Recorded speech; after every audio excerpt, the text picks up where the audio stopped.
Hello guys, good morning. Hope you all are doing well. तो बेटा आज हम लोग लेक्चर नंबर कौन सा है? हमारा लेक्चर नंबर 7। आज हम लोग का लेक्चर नंबर 7 है। और लेक्चर नंबर 7 मतलब हमारा लास्ट है प्रोबेबिलिटी का। ये प्रोबेबिलिटी का आज जो मैं थियोरेटिकल कंसेप्ट बताऊंगा, ये हमारा लास्ट कंसेप्चुअल जो टॉपिक का है, वो है जो कि है रैंडम वेरिएबल। ठीक है। अब एक चीज ध्यान रखना, आप लोगों को लग रहा होगा कि सर कितना जल्दी पढ़ा दिए हैं, लेक्चर 6 लेक्चर में ही पूरा कंप्लीट कर दिए हैं। बहुत जगह तो मतलब यूट्यूब पर देखते हैं हम लोग तो भाई 15-15 लेक्चर प्रोबेबिलिटी के। बेटा ऑनेस्टली बता रहा हूँ एक बात, कि अब आपके पास 7 महीना या 8 महीना नहीं है कि दो ही एग्जाम अब सीए फाउंडेशन का नहीं हो रहा। ये हमेशा ध्यान में रखिएगा, दिमाग में ये एकदम रखिएगा हमेशा कि बेटा आपका जो है अब आपके पास 7-8 महीने नहीं है एक एग्जाम के लिए, कि मतलब जितना लॉन्ग से लॉन्ग घुमाते रहो जितना। देखो, अगर बदफरोसी करना हो तो 20 लेक्चर भी हो सकता है। ऑनेस्टली से आप देखते हो कि मैं बहुत ज्यादा टाइम वेस्ट नहीं करता हूँ। 5-7 मिनट का वेस्टेज करता हूँ, वो ऑब्वियसली वो आपको थोड़ा सा आपको जागरूक करने के लिए होता है। ठीक है। और उससे ज्यादा कुछ नहीं होता है। ऑनेस्टली सेइंग, अगर प्रोबेबिलिटी में जैसे अब क्या है कि 4 महीना टाइमिंग आपको मिलता है, 3 एग्जाम हो रहा है आपका। ठीक है, ईयरली 3 एग्जामिनेशन हो रहा है अभी आपका। तो ईयरली जब 3 एग्जामिनेशन हो रहे हैं तो आपके पास कितने टाइम है? 4-4 महीने की। 4 महीने की आपके पास 3 टाइमिंग है ना। तो अब एक चीज ध्यान में रखना आप, कि अगर 4 महीने की टाइमिंग में तो 3 महीने ही आपको मिल रहे हैं। 3 महीने कैसे मिल रहे हैं? 3 महीने इसलिए मिल रहे हैं क्योंकि बेटा 1 महीना आपको खुद रिवाइज भी करना होगा। तो बेटा ऐसा है ना कि आपको 3 महीना पूरा कंप्लीट करना है। और बहुत सारे चैप्टर्स हैं, अगर आप काउंट करने लगे ना तो 30 से 32 चैप्टर्स हैं आपके। जैसे आपको लग रहा होगा कि थियोरेटिकल डिस्ट्रीब्यूशन है एक चैप्टर। नहीं बेटा, थियोरेटिकल डिस्ट्रीब्यूशन एक चैप्टर नहीं है, 3 चैप्टर है। Binomial, Poisson, normal. तो भाई बाइनोमियल में अगर पढ़ाने लगे हम तो बाइनोमियल तो बहुत ज्यादा आपको पढ़ना होगा।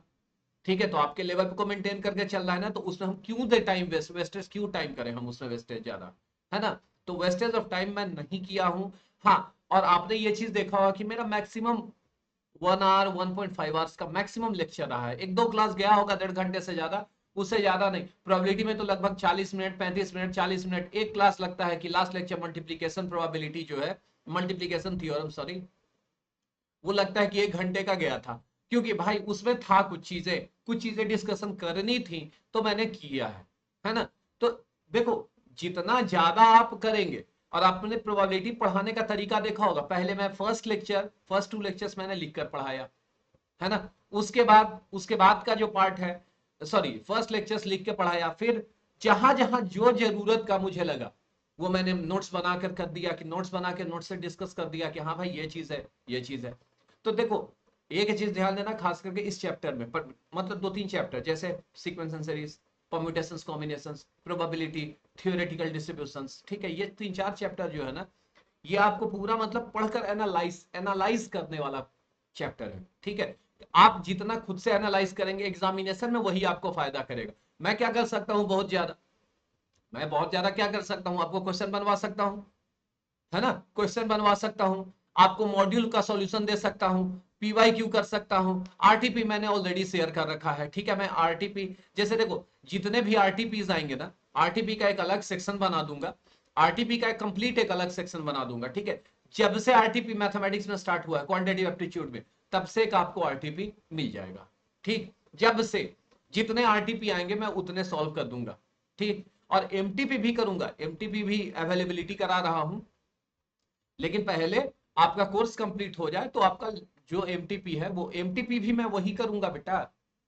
एमटीपी का भी मैं वही काम करूंगा। जितने भी 2-3 एमटीपी हैं, 4 एमटीपी हैं, जितने प्रीवियस एमटीपी हैं, वो आपको होना चाहिए। लेकिन हाँ, उसमें मैक्सिमम क्या होता है देखो एमटीपीज में, कि लगातार अगर 3 साल का आप एमटीपी उठाते हैं ना, लगातार 3 साल का, तो आपको मैक्सिमम क्वेश्चन मिक्स मिल जाएगा, मैक्सिमम मिक्स्ड क्वेश्चन मिलता है। इसलिए मैं जो मतलब मॉडल टेस्ट पेपर होता है ना, जो दो दो एग्जाम लिया जाता है मॉडल टेस्ट पेपर, मैं उस पर बहुत ज्यादा मैं पर्सनली नहीं भरोसा करता हूँ। बट हाँ, मैं स्टूडेंट को जरूर बोलता हूं कि आप एमटीपी दो, जाकर जाकर दो। एमटीपी जाकर देने से पता है क्या होता है, मैंडेटरी नहीं है, लेकिन आपको देना चाहिए क्योंकि आपको एग्जाम की फील आनी चाहिए। तो एमटीपी हमेशा 1 महीना पहले होगा बेटा, याद रखिएगा, मिनिमम 1 मंथ पहले। तो बेटा 1 मंथ पहले अगर होता है या 1.5 मंथ भी पहले होता है तो बेटा आपको कोर्स तो कंप्लीट होना चाहिए, क्योंकि एमटीपी में तो सारा टॉपिक पूछेगा, है ना, वो तो सारा टॉपिक पूछेंगे, ऐसा तो है नहीं। तो भाई आप प्रिपेयर हो जाओ, 2.5 से 3 महीने में कंप्लीट करने के लिए प्रिपेयर रहो कि भाई ये मुझे कोर्स पूरा 2.5 से 3 महीने में कंप्लीट कर लेना है। ठीक है, चलो भाई, तो स्टार्ट करते हैं हम लोग लेक्चर 7। लेक्चर 7 में क्या है हम लोग का, रैंडम वेरिएबल। देखो इसे हम लोग करने क्या क्या वाले हैं, पहले तो रैंडम वेरिएबल के बारे में इंट्रोडक्शन, ठीक, फिर डेफिनेशन ऑफ रैंडम वेरिएबल, फिर इसके प्रॉपर्टीज, और फिर उसके बाद टाइप्स। ठीक है, रैंडम वेरिएबल का ये 4 चीज होता है, और फिर आगे एक्सपेक्टेशन भी आएगा, वेरिएंस भी आएगा, सब आएगा। और वेरिएंस आएगा तो ध्यान में रखिएगा, ये सब मेजर ऑफ सेंट्रल टेंडेंसी में आपने पढ़ रखा है, सब वही पैटर्न होगा, फॉर्मूला वही है, बेस वही है प्रभु, बेस जो है मेजर ऑफ सेंट्रल टेंडेंसी ही है, ये हमेशा याद रखिएगा। ठीक है, चलो भाई, प्रोबेबिलिटी थ्योरी में इंट्रोडक्शन टू रैंडम वेरिएबल। जैसे देखो, इंट्रोडक्शन टू बेसिकली ये एक फंक्शन है जिसका डोमेन रियल वैल्यू होता है, ठीक है, और रेंज जो होता है वो पूरा रियल लाइन होता है। ठीक है, अभी मैं बताऊंगा। A real number associated with result और आउटकम ऑफ एन एक्सपेरिमेंट, मतलब ध्यान देना एकदम बेटा, associated with outcome of an experiment, इसको कहते हैं बेटा हम लोग रैंडम। ठीक, अब जैसे देखो, जैसे मान लिया कॉइन टॉस किए, ठीक है, कॉइन टॉस किया हमने, मैंने कहा कि भाई हेड आएगा, ठीक, तो वो रैंडम वेरिएबल है, कंसीडर हम लोग करिए कि रैंडम वेरिएबल हमारा पेयर, ये जो नंबर है वो हेड्स का। ठीक, अब देखो रैंडम वेरिएबल डिनोट कैसे करते हैं, इसको कैपिटल लेटर से डिनोट किया जाता है बेटा, कैपिटल लेटर, और एक्स वाई जेड जनरली इससे चलता है। ठीक है, और इसके जो मतलब ये है रैंडम वेरिएबल, वो स्मॉल लेटर ऑफ अल्फाबेट से करते हैं। ठीक है, देखो RV मतलब random variable are denoted by x, y and dot dot, and the value which RV assumes are denoted by a small, मतलब xx denote the real number which the RVX associate, the real number xx जो है वो real number है, which the RVX associate with the outcome x, ये xx जो है आपका ये रियल नंबर डिनोट कर रहा है कब, जिससे रैंडम वेरिएबल x जो है एसोसिएट कर रहा है उसके आउटकम स्मॉल x। ठीक, ये ऐसे लिखा जाता है। ठीक है भाई, देखो इसे बहुत ज्यादा फ्रस्ट्रेट नहीं करना, इसके क्वेश्चंस आते हैं, एक क्वेश्चन आता है इससे, अब बहुत इजी क्वेश्चन आता है, जब क्वेश्चन मैं सॉल्व कराऊंगा ना तो आपको पता चल जाएगा कि हाँ सर, लेकिन हाँ एक चीज में ध्यान रखिएगा, इसमें इंटीग्रेशन का भी यूज होता है, अगर random variable continuous random variable है वहां इंटीग्रेशन का यूज होगा, एकदम निश्चित होगा इंटीग्रेशन। तो भाई उसके क्वेश्चंस मैंने नहीं लिए हैं, क्योंकि अभी तक आपको मैंने इंटीग्रल कैलकुलस नहीं पढ़ा है, मैंने बोला है ना कि permutation set theory, permutations and combinations, ठीक, बेसिकली कैसे पढ़ना चाहिए, परम्यूटेशंस कॉम्बिनेशन आप पढ़ लिए, सॉरी सेट थ्योरी आपने पढ़ लिया, फिर परम्यूटेशंस कॉम्बिनेशन पढ़िए, फिर प्रोबेबिलिटी पढ़िए, और ऑलरेडी हम लोग मान के चलते हैं कि कैलकुलस पढ़े हुए हैं, मतलब हायर लेवल पे ऑलरेडी हम लोग मान के चलते हैं ना कि कैलकुलस बच्चे का पढ़ा हुआ होगा, तब फिर हम लोग पढ़ते हैं सेट थ्योरी, जिसको आगे चल के हम लोग जो एडवांस आप लोग पढ़ते हैं, अभी नॉर्मल सेट थ्योरी आप देख रहे हैं, आगे चल के इसी को कहा जाता है नेव सेट थ्योरी। ठीक है, नेव सेट थ्योरी, ठीक, एक्सियोमेटिक सेट थ्योरी, ये सब ऐसे ऐसे सेट थ्योरी का भी नाम है। ठीक है, तो सेट थ्योरी, फिर हम लोग बात करते हैं प्रोबेबिलिटी की, और प्रोबेबिलिटी पूरा अगर नॉलेज नहीं है तो भाई प्रोबेबिलिटी डिस्ट्रीब्यूशन नहीं होगा, और वो जो थियोरेटिकल डिस्ट्रीब्यूशन है वो थियोरेटिकल डिस्ट्रीब्यूशन नहीं है, वो प्रोबेबिलिटी डिस्ट्रीब्यूशन है।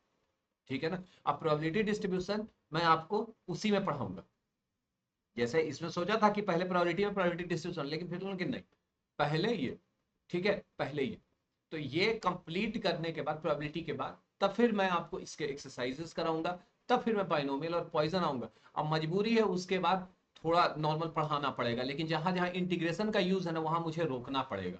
ठीक है, क्यों, क्योंकि भाई आप कैलकुलस पढ़े नहीं, अगर आपने कैलकुलस पढ़ा है तब तो आपको वो समझ में, हाँ, लेकिन नॉर्मल डिस्ट्रीब्यूशन में 40% ही आपको कैलकुलस की यूज है, 60% नहीं, तो 60% तो कम से कम जान लीजिएगा, है ना, 60% आप जान लीजिएगा। लेकिन मेरा एडवाइस होगा कि बाइनोमियल पॉइजन पढ़ने के बाद आप कैलकुलस पहले पढ़िए, उसके बाद आप नॉर्मल डिस्ट्रीब्यूशन में हाथ डालिए, तो थोड़ा सा आसानी हो जाती है।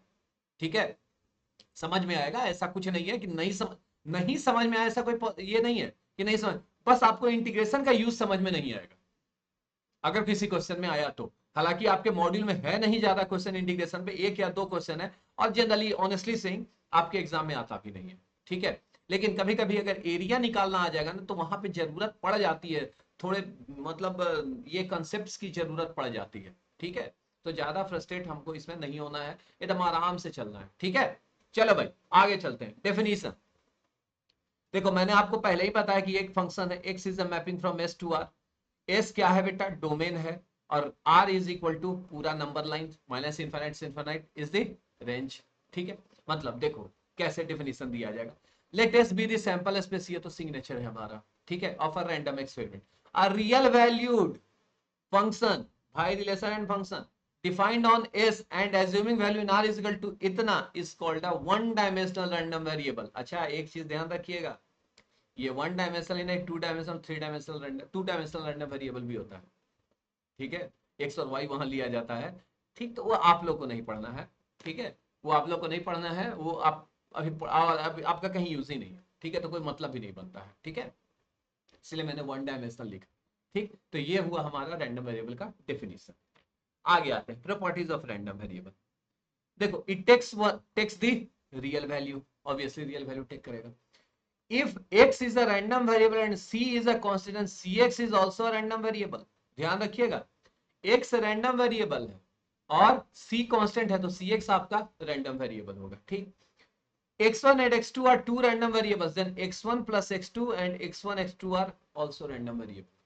ठीक, for any constant c1 and c2 इसका लीनियर कॉम्बिनेशन, इसका लीनियर कॉम्बिनेशन क्या कहते हैं, और x1 x2 वेरिएबल है, रैंडम वेरिएबल है, तो c1 x1 इसको जानते हो, इसको लीनियर कॉम्बिनेशन कहते हैं, पता है आपको, इसको लीनियर कॉम्बिनेशन कहते हैं। Linear combination is also a random variable. ठीक, और mod x is a random variable. ये आपका प्रॉपर्टीज हुआ भाई। ठीक है, अब प्रॉपर्टीज के बाद हम लोग चलते हैं बेटा, प्रॉपर्टीज के बाद हम लोग चलेंगे types.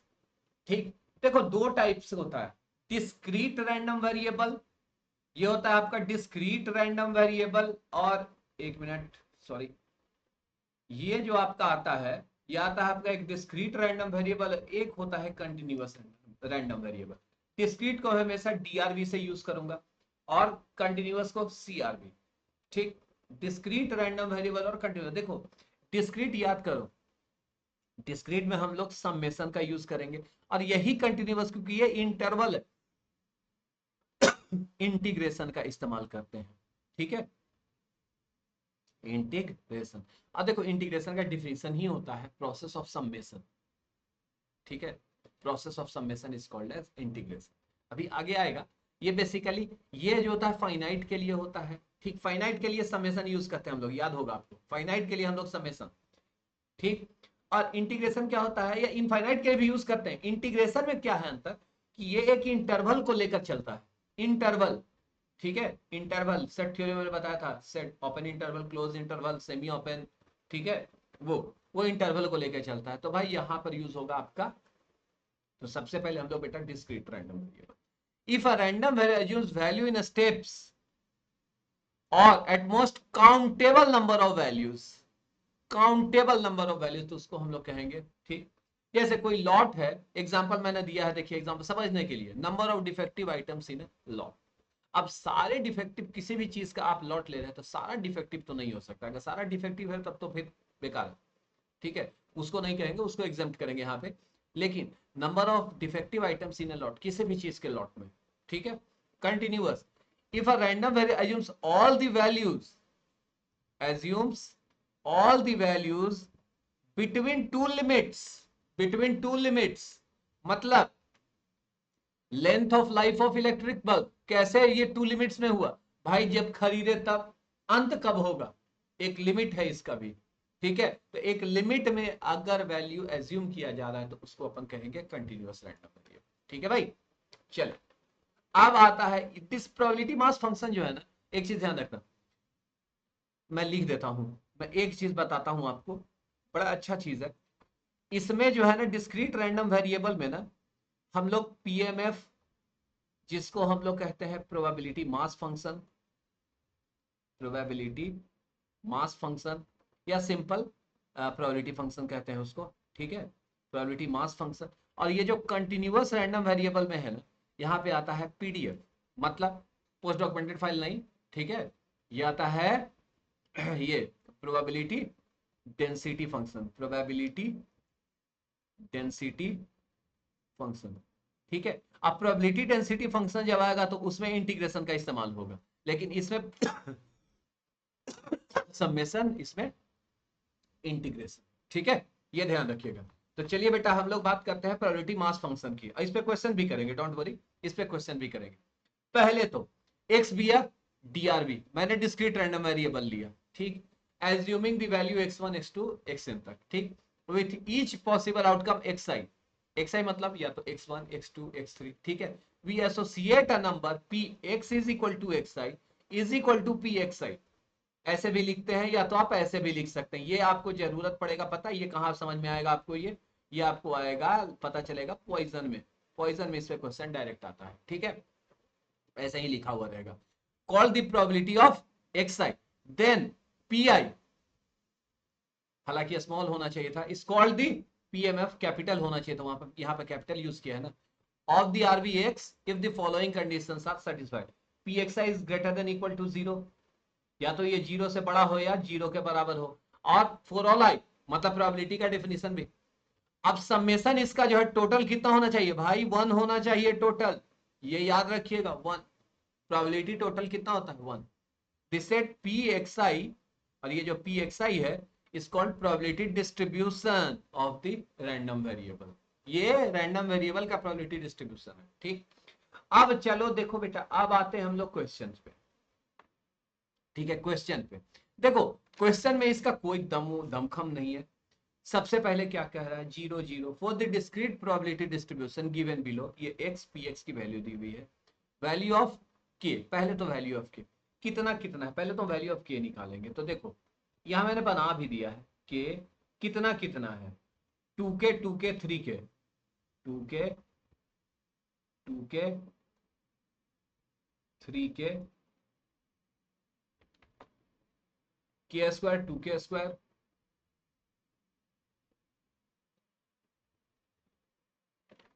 7k square plus k,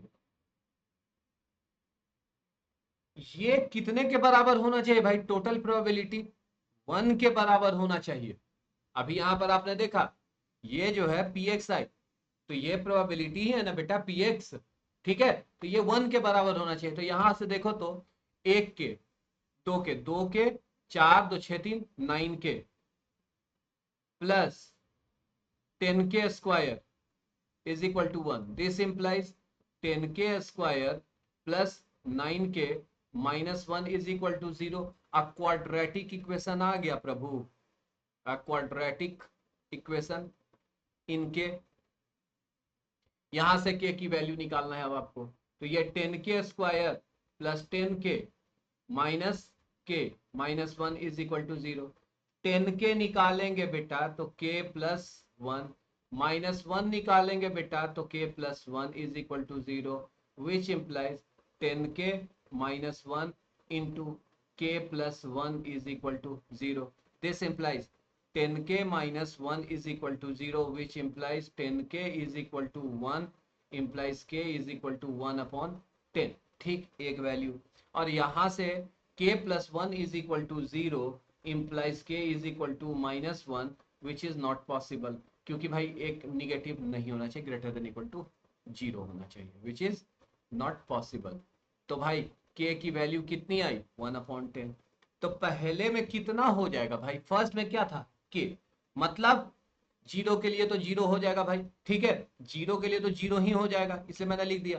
first 1 में क्या था, k था, k के लिए कितना हो जाएगा 1 अपॉन 10, फिर 2 के लिए कितना हो जाएगा बेटा 2 अपॉन 10, 3 के लिए कितना हो जाएगा भाई, 3 के लिए कितना हो जाएगा, यहां भी 2 अपॉन 10, फिर उसके बाद 4 के लिए 3 अपॉन 10, यहां तक 4, फिर क्या था मेरे पास के स्क्वायर, ध्यान दो के स्क्वायर मतलब 1 अपॉन 100, 6 में क्या था बेटा 2 के स्क्वायर, मतलब 2 इंटू 1/100। ठीक है, एकदम क्लियर होगा। फिर 7 में क्या था, 7 k² तो 7 इंटू 1/100 प्लस कितना है 1/10।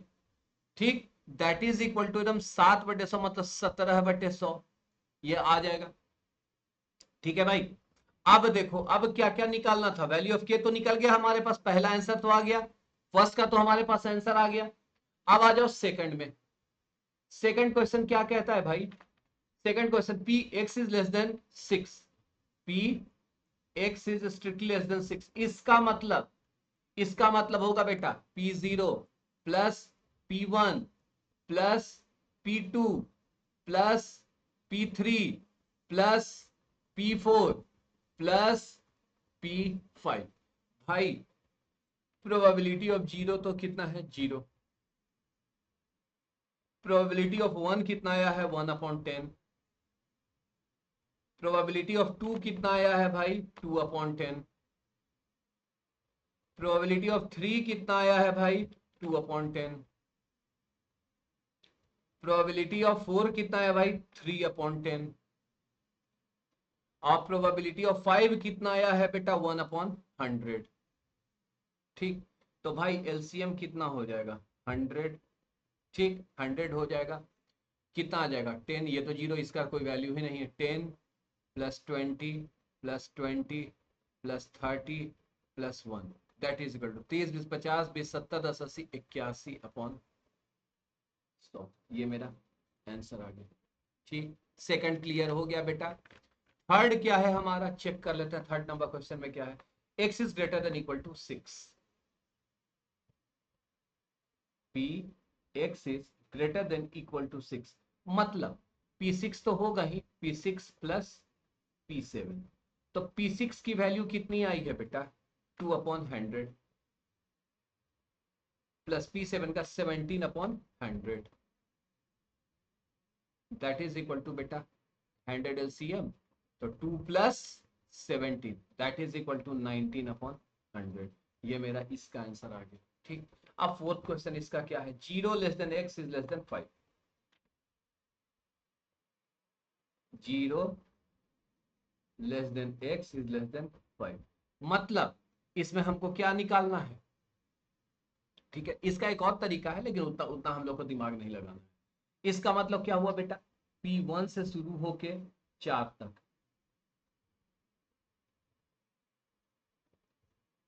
ये देखो ये सेट थ्योरेटिकल कंसेप्ट है, सेट थ्योरी में ये पूरा इंटरवल का गेम है। P1 कितना आया है भाई, 1/10, 2 का 2/10, 1/10 प्लस 2/10 प्लस 3 में भी 2/10 ही आया था, और 4 में कितना आया था भाई, 4 में 3/10 that is equal to 10, 1 plus 2 plus 2 plus 3, 5 3 8/10 that is equal to 4/5 answer. ये भाई इसका चारों का ये आंसर। एक एक कर करके आपको पहले के की वैल्यू निकालनी है, फिर ये अगर ऐसा हो, देखो इसमें जो है ना एक और मेथड से आप बना सकते हैं। देखो कैसे, उस मेथड को क्या कहते हैं, p x is greater than equal to 6 is equal to 1 minus p x is less than 6, यही होगा, यही ना था। ठीक, that is equal to 1 minus 81/100 that is equal to 19/100।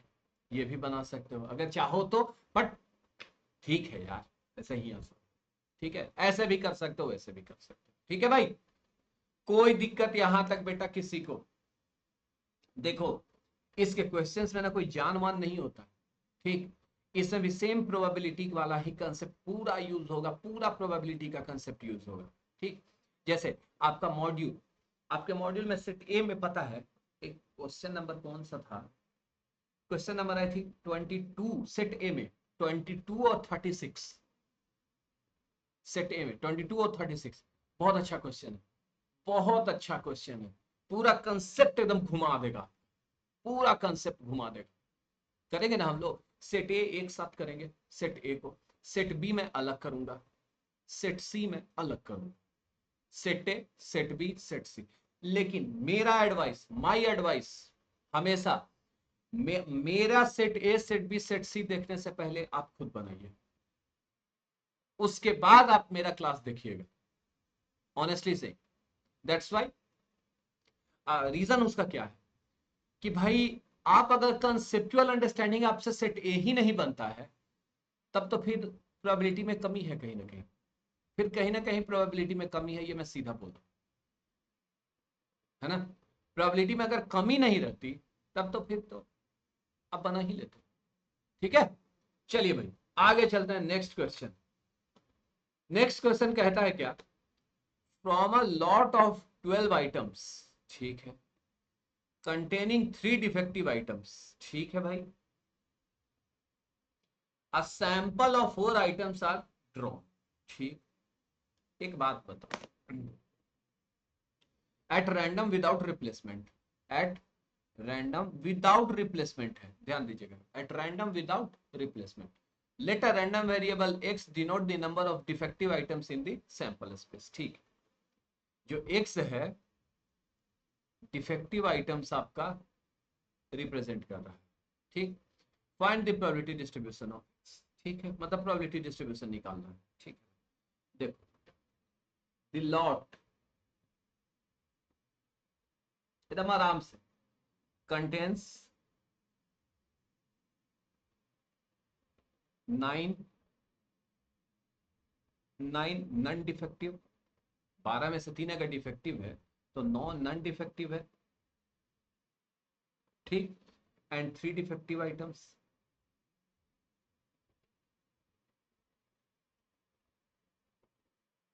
होगा कि नहीं होगा भाई, ये होगा कि नहीं। 12 में से ये साफ दिख रहा है कि 3 डिफेक्टिव, सीधा एकदम बोल रहा है कि 3 डिफेक्टिव आइटम्स हैं। ठीक है, 3 डिफेक्टिव मतलब 9 नॉन डिफेक्टिव है, 9 अच्छे हैं, 3 डिफेक्टिव है। ठीक है, अब देखो तो, सिंस x डिनोट, x क्या कर रहा है, डिनोट क्या कर रहा है, denote the number of defective items,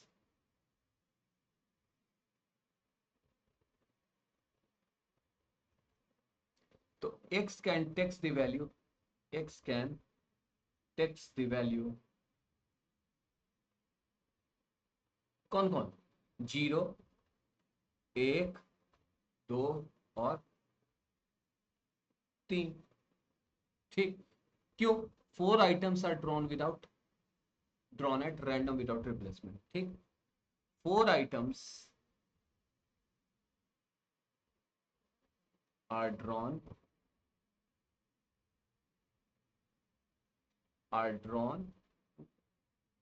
at random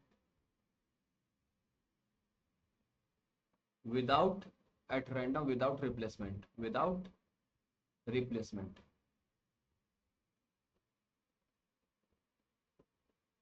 ठीक है, एक बात बताओ, 4 x is equal to 0, x is equal to 0 के लिए मेरे पास px कितना होगा भाई, एनी कितना होगा भाई, 9 नॉन डिफेक्टिव है, 9c 4, एनी 4 निकालना है, ns कितना है भाई, 12c 4, that is equal to 9 factorial upon 5 factorial 4 factorial upon 12 factorial upon 8 factorial 4 factorial, that is equal to 9 factorial upon 5 factorial 4 factorial into 8 factorial 4 factorial upon 12 factorial. ये देखो तो बेटा, ये जो है 4 फैक्टोरियल कैंसिल हो जाएगा, दैट इज इक्वल टू, अच्छा 9 factorial into 8 into 7 into 6 into 5 factorial upon 5 factorial into 12 into 11 into 10 into 9 factorial, 9 factorial 9 factorial cancel, 5 factorial 5 factorial cancel, that is equal to 8 सत्ते 56, 56 6 अभी और कटेगा, 6 2 जा 12, 2 4 जा 8, 2 2 जा 4, 2 5 जा मतलब 14 अपॉन 55, ये मेरा 14/55 है। ठीक, अब देखो x बराबर 1 के लिए, अब x बराबर सॉल्यूशन यहाँ नहीं वही होना चाहिए था, x इज इक्वल टू 2 के लिए बेटा मेरा कितना होगा, x बराबर 1 के लिए, ये तो 0 के लिए ना था, एक मिनट, x बराबर 1 के लिए क्या होगा, px हमारे पास कितना 9c3 इंटू 3c1 ना। अब देखो एक चीज यहाँ पर आपको ये समझ नहीं है, मैं एक चीज छोड़ रहा हूँ, ठीक है, मैं पूरा डिटेलिंग छोड़ रहा हूँ क्योंकि ये प्रोबेबिलिटी में ऑलरेडी मैंने बता रखा है कैसे मैंने लिया है। NS तो 12c4 ही होगा, ठीक। दैट इज इक्वल टू कितना आ रहा है 9 factorial upon 6 factorial 3 factorial into 3 factorial upon 2, अरे 3 ही न होता है NC1 upon 12 factorial upon 4 factorial 8 factorial, ठीक है। तो अब देखो तो 9 factorial into 3 upon 6 factorial 3 factorial into 4 factorial 8 factorial upon 12 factorial. अब इसको दिमाग से तोड़ो, 9 factorial into 3 into 4 factorial 4 into 3 factorial into 8 into 7 into 6 factorial upon 6 factorial 3 factorial into लगा दो into 12 into 11 into 10 into 9 factorial. भाई 9 फैक्टोरियल से 9 फैक्टोरियल गया, 6 फैक्टोरियल से 6 फैक्टोरियल गया, 3 फैक्टोरियल से 3 फैक्टोरियल गया, 4 3 जा 12, 2 4 जा 8, 2 5 जा 10, 3 3 ये कैंसिल हुआ, मतलब कितना आया 28 अपॉन 55। ये आया मेरा x इज इक्वल टू 1 के लिए। ऐसे ही x इज इक्वल टू 2 के लिए निकालेंगे। x इज इक्वल टू 2 के लिए px कितना होगा भाई 9c2 into 3c2 upon 12c4। ns तो हमेशा सेम है, दैट एन ही आपको चेंज हो रहा है एक एक के लिए, ठीक है। तो 9 factorial upon 2 factorial 7 factorial into 3 factorial upon 2 factorial upon 12 factorial upon 4 factorial 8 factorial, that is equal to 9 factorial into 3 factorial upon 2 factorial 7 factorial into 2 factorial into 4 factorial 8 factorial upon 12 factorial, ठीक है। अब यहाँ से देख लो 9 factorial into 3 into 2 factorial into 4 into 3 into 2 into 8 into 7 factorial upon 2 factorial into 7 factorial into 2 factorial into 12 into 11 into 10 into 9 factorial. भाई 9 factorial 9 factorial से ये 2 फैक्टोरियल से ये 2 फैक्टोरियल कैंसिल, ये 7 फैक्टोरियल से ये 7 फैक्टोरियल कैंसिल, ये 2 फैक्टोरियल मतलब 2 कैंसिल, 4 3 जा 12 मतलब ये कैंसिल, फिर मतलब कितना आया 2 4 जा 8 2 5 जा 10 मतलब 12 अपॉन 55, ठीक 12 अपॉन 55। x बराबर 3 के लिए कितना आ जाएगा भाई px इज इक्वल टू ये आ जाएगा 9c1 3c3 अपॉन 12c4, ठीक 12c4 मतलब ये तो 55 आएगा ही आएगा, मतलब 9 फैक्टोरियल अपॉन 8 फैक्टोरियल इंटू कितना 1 upon 12 factorial upon 8 factorial, 8 factorial cancel, that is equal to 1 upon 55 आ जाएगा सीधा सीधे, ठीक है 1 अपॉन 55 आएगा। अब देखो तो हर एक के लिए आपको वैल्यू दिया हुआ है। x जीरो के लिए कितना आया है 14 अपॉन जीरो के लिए तो हम लोग जीरो रखेंगे, जीरो, अरे ये क्या किया है, नहीं नहीं नहीं ये गड़बड़ है भाई, सात कैसे 3 ही है ना ये, अच्छा ये ओ हो ये मैंने अच्छा सॉरी सॉरी सॉरी ये इतना मुझे इतना नहीं जरूरत भाई, इतना नहीं जरूरत है, इतना जरूरत नहीं है, ठीक है ना इतना जरूरत नहीं है। जीरो के लिए कितना आया है हमारे पास, यहाँ पे वैल्यू रख दो 14/55 मतलब ये 14/55 होगा, ठीक है वो मैंने कॉपी कर लिया था।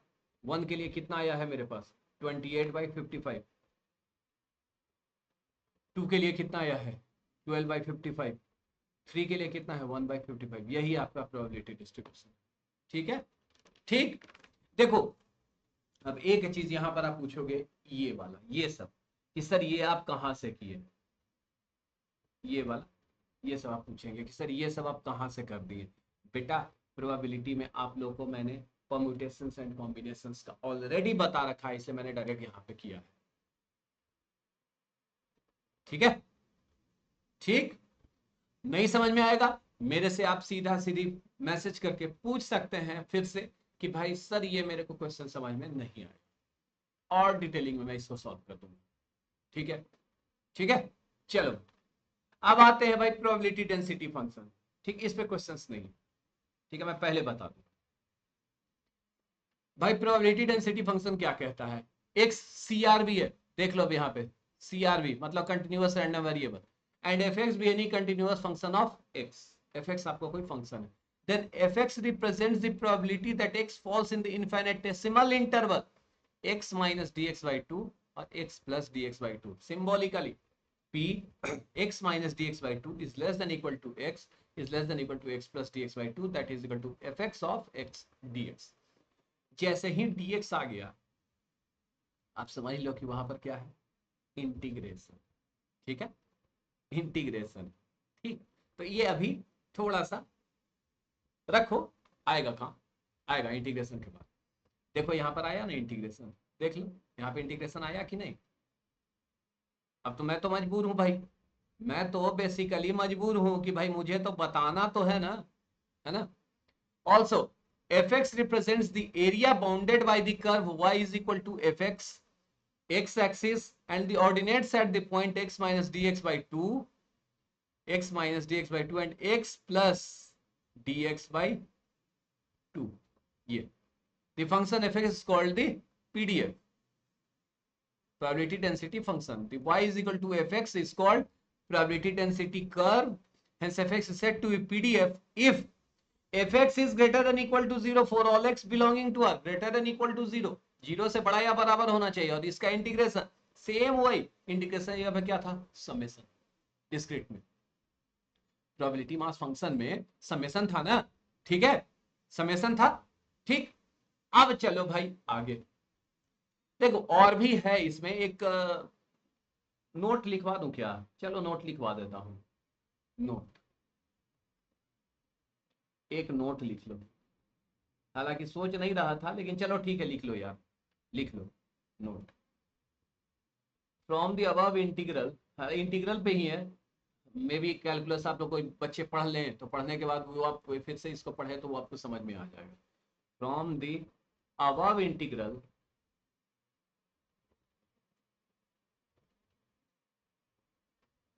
from the above integral we note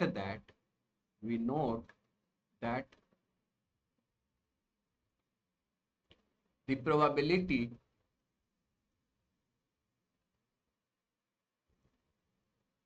for a variate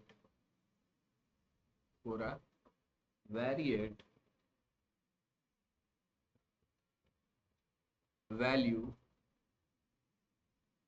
in the finite interval close interval ab is integration of a to b fx dx is equal to p, a is less than equal to x is less than equal to b, ये होता है। हालांकि आप लोगों को तो समझ में नहीं आएगा, लेकिन अगर आप आफ्टर इंटीग्रेशन करते हैं तब ये आपको समझ में आ जाए। एक काम करूंगा, इंटीग्रेशन के बाद एक बार और रिवाइज करा दूंगा कंटिन्यूअस प्रोबेबिलिटी डिस्ट्रीब्यूशन, ठीक है, इंटीग्रेशन कंप्लीट करने के बाद जब होगा ना तब हम लोग कर लेंगे, ठीक है, बेचैन नहीं होना, ठीक है। और अगर समझ में आ गया तब तो पहले तो एक बार आप खुद ट्राई कीजिएगा, नहीं आए तो मुझे मैसेज कीजिएगा तभी मैं करूंगा रिवाइज, ठीक है। चलो भाई आगे चलते हैं। अब आएगा भाई मैथमेटिकल एक्सपेक्टेशंस। सुन, एक्सपेक्टेशंस का मतलब ही होता है प्रभु मीन, ठीक, मीन निकालना, एवरेज, ठीक है। तो देखो इसमें क्या करना है बेटा, एकदम आराम से, इसमें भी कोई दिमाग फालतू का नहीं चलाना, कुछ नहीं भाई। एक्स को मैंने कहा डिस्क्रीट रैंडम वेरिएबल, एक्स को हमने कहा डिस्क्रीट रैंडम वेरिएबल, जो वैल्यू एज्यूम कर रहा है x1 x2 xn with the probability of occurrence p1 p2, मतलब x1 का p1 x2 का p2 xn का pn, ठीक, रेस्पेक्टिवली लगा दिया है। Then the expectation of x denoted by ex is defined as expectation of x is equal to p1 x1 plus p2 x2 plus dot dot plus pn xn is equal to pi xi, I is equal to 1 to n, ठीक है। Mean of a distribution x बार मैंने बताया था ना, expectation, बस आपको ये चीज निकालना होगा p1 x1 p2 x2 pn xn, तब आपका मैथमेटिकल एक्सपेक्टेशंस निकल जाएगा, आराम से निकल जाएगा। ठीक है, अब आ जाइए प्रभु, सीआरबी का मैथमेटिकल एक्सपेक्टेशंस क्या होता है? Minus infinite to infinite X F X integration, ठीक है, एफ एक्स आपका पीडीएफ होता है, प्रोबेबिलिटी डेंसिटी फंक्शन होता है, ठीक। बस ये याद रखिए ना, कम से कम थियोरेटिकल क्वेश्चन भी आपका पूछ सकता है, ठीक है, थियोरेटिकल क्वेश्चन भी पूछ सकता है। Variance of a discrete random variable, x is a DRV, variance of x divided by variance of x is defined by variance of x is equal to expectation of x square minus expectation of x का whole square। अभी इसमें एक confusion आएगा, ध्यान रखना, मैं आगे बताऊंगा उस पर। Variance of a continuous random variable क्या होगा भाई? माइनस इनफाइनाइट से infinite X square F X D X minus in minus infinite to infinite X F X D X का होल स्क्वायर। ये होता है variance of a continuous random variable. अब देखो लॉज ऑफ एक्सपोनेंट, ये important है प्रभु, ये जो है ना इंपॉर्टेंट है, इससे आपके एग्जाम में क्वेश्चन भी पूछा जाता है, आपके मॉड्यूल में भी इस पे क्वेश्चन है, ठीक है। देखो x and y are two random then for any constant a and b भी है, expectation of constant is equal to constant, पहली बात, ठीक। expectation of x plus minus y is equal to expectation of, देखो generally expectation of x plus y लिया जाता है, x minus y का एग्जिस्टेंस नहीं होता है, लेकिन फिर भी बहुत सारे फॉरेन राइटर्स या इंडियन राइटर भी बहुत सारा x माइनस वाई भी लेते हैं, ले सकते हैं, कोई दिक्कत नहीं, ठीक है। वैसे ही अगर ये जनरलाइज फॉर्म हुआ x1 x2 xn random variable है, तो भाई ये सब का सम कितना हो जाएगा, इतना, इसको लिख सकते हैं i expectation of 1 to n, हम सिंपल सिर्फ एक i से हमने लिखा है, सिर्फ एक i हमने लिख दिया, ठीक है। ये हुआ 3 4 e एक्स वाई, दोनों का प्रोडक्ट कर दो, ए एक्स, ए को बाहर निकाल लो, e x plus a expectation of x plus a for any random variable x greater than 0 expectation of x is strictly greater than 0, ey is greater than equal to ex if the random x and y are such that y is greater than equal to x, अगर y is greater than equal to x है तो expectation of y will be greater than equal to expectation of x। अब variance का property बड़ा, ये भी बहुत important है, मैं बार बार बोलता हूँ लॉज इंपॉर्टेंट है दोनों के। एक्स और वाई को दो रैंडम वेरिएबल लिया है और कांस्टेंट ए भी, तो variation variance of constant is equal to 0, याद रखिएगा, ठीक। Variance of A X plus B is equal to A square variance of X, मतलब सिर्फ अगर वेरिएंस ऑफ ऐसा अगर रहा, आप ऐसे भी लिख सकते हैं A X is equal to A square variance of X, ठीक।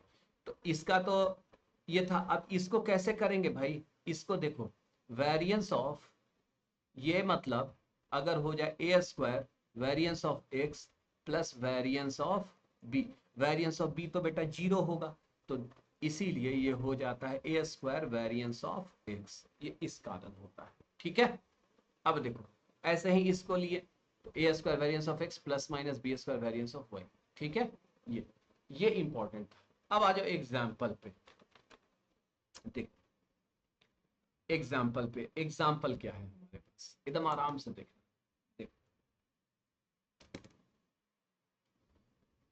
सबसे पहले तो टोटल फ्रीक्वेंसी हम लोग निकालेंगे बेटा, ठीक। टोटल फ्रीक्वेंसी मेरे पास क्या है,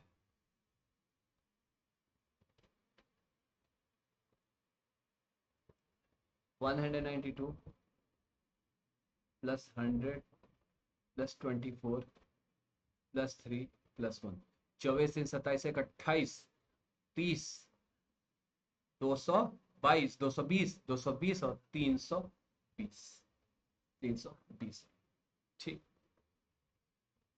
अब इसका प्रोबेबिलिटी डिस्ट्रीब्यूशन हम लोग को निकालेंगे। प्रोबेबिलिटी डिस्ट्रीब्यूशन देखो, 0 के लिए 192, टोटल तो ये है, ये मतलब एनएस के रूप में काम करेगा, ये एक्सपेक्टेशन के रूप में अलग event 1 event 2 event 3 event 4 event 5 के रूप में काम करेगा, ये करेगा। अब इसका देखो x के लिए 0 के लिए कितना है भाई, 192 है ना, इसे 192 था ना, 192 अपॉन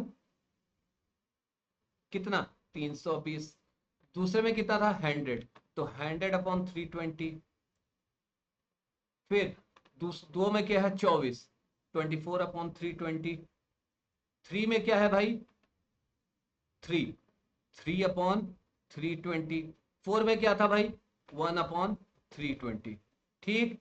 सबको ऐड कर दो, सबको ऐड करेंगे बेटा तो 192 प्लस 100 प्लस 24 3 प्लस 1 कितना था 320, 320 upon 320 that is equal to 1। Probability तो complete, summation of P X जो है हमारे पास 1 के बराबर आया, यही ना था समेशन ऑफ 1, और ये सब जीरो है, P X is greater than equal to zero, greater than equal to zero, ये दोनों कंडीशन भी सेटिस्फाइड हमारे पास हो रहा है। ठीक, कंडीशन सेटिस्फाइड हो रहा है। अब यहां पर से हमको निकालना है मीन। ठीक है, अब यहां पर से हम लोग को मीन निकालना है। तो पहले मीन तो हम लोग म्यू लिखें या एक्सपेक्टेशन ऑफ एक्स लिखें, या एक्सपेक्टेशन ऑफ एक्स लिखें। ठीक, बराबर होगा समेशन ऑफ कहां तक है, 0 से लेके 4 तक पी आई एक्स आई। ठीक, मतलब P1 x1 plus P2 x2 plus P3 x3 plus P4 x4। ठीक, that is equal to P1 कितना है भाई 192, 0 into 192 upon 320 plus 1 into 100 upon 320 plus 2 into 24 upon 320 plus 3 into 3 upon 320 plus 4 into कितना 1 upon 320 that is equal to 100 upon 320 plus 48 upon 320 plus 9 upon 320 plus 4 upon 320, मतलब 148 52 152 161 161 upon 320, यही आपका expectation of x आ जाएगा।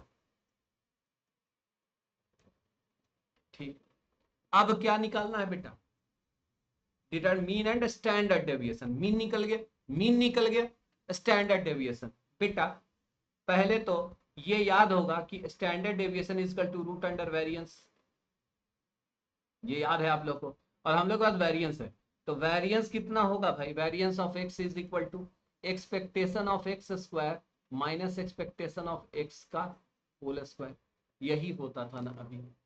ठीक, अब आप बोलेंगे कि sir expectation of X square कैसे, भाई जो एक्स है ना, एक्स और पी एक्स में एक्स स्क्वायर करते जाओ, कुछ मनी नहीं करना है। ठीक है, मतलब पहले तो हम एक्सपेक्टेशन ऑफ एक्स स्क्वायर निकालेंगे। ठीक है भाई, एक्सपेक्टेशन ऑफ एक्स स्क्वायर मेरा कितना होगा, एक्सपेक्टेशन ऑफ एक्स स्क्वायर कितना होगा, summation of I is equal to 0 to 4 तक था, 4 ही तक था ना, यस 4 तक था, ये कितना एक्स आई स्क्वायर, ठीक, पी एक्स आई।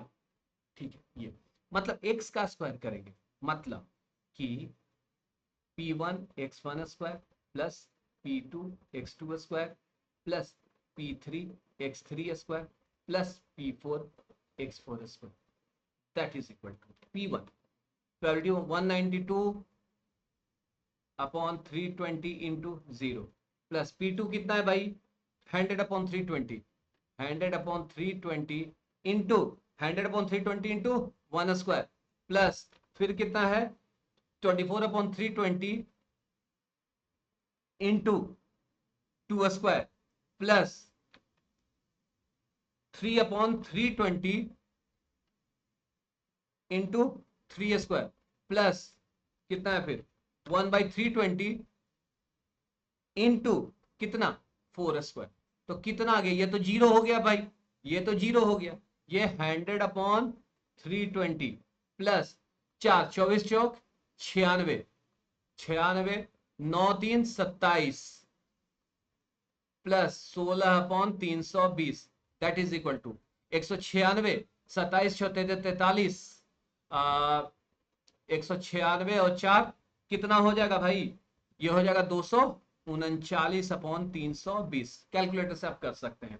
अब देखो तो भाई variance of X is equal to expectation of X square minus expectation of X का होल स्क्वायर, तो एक्सपेक्टेशन ऑफ एक्स स्क्वायर मेरे पास कितना आया, यही मैंने बोला था एक्स स्क्वायर वाला 320 आया माइनस 161 अपॉन 320 का होल स्क्वायर।